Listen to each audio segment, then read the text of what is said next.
Арнама қош келдіңіз. Бүгін сіздермен сүтті күріш ботқасының рецептімен бөлісетін боламын. Менде кружка 350 мл болғандықтан суды толтырмай алдым.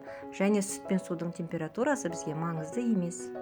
Ең алдымен күрішті су мөлдір болғанша салқын суда жақсылап жуамыз. Жуып алған соң үстіне салқын таза су құйып 30 минутқа қалдырамыз. Сүт тасып төгіліп кетпес үшін мүмкін болса үлкен кастрөль алыңыз. Кастрөлге 1 стакан су мен 4 стакан сүтті құямыз. Қақпағын жауып орташа отта қайнатып аламыз. Сүт қайнаған бойда үстіне суын төгіп күрішті саламыз. Жақсылап араластырамыз.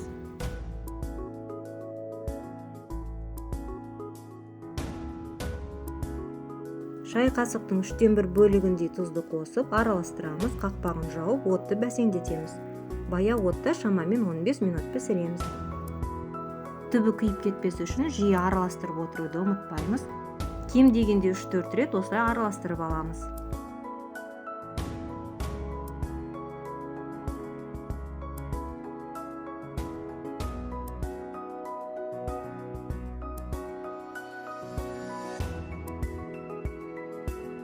Он 15 минут уақыт өтті, күрішіміз жұмсақ болып пісті.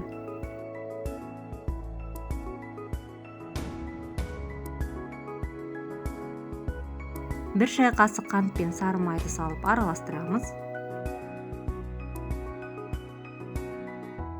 Отты өшіріп, қақпағын жауып, 5-10 минутқа қалдырамыз.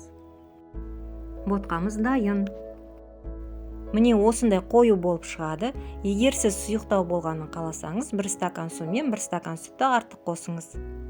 Бұл ботқаны пісірерде суды міндетті түрде қосыңыз. Егер тек сүтке пісірсеңіз, күрішіңіз піспей, түбі күйіп кетуі әбден мүмкін.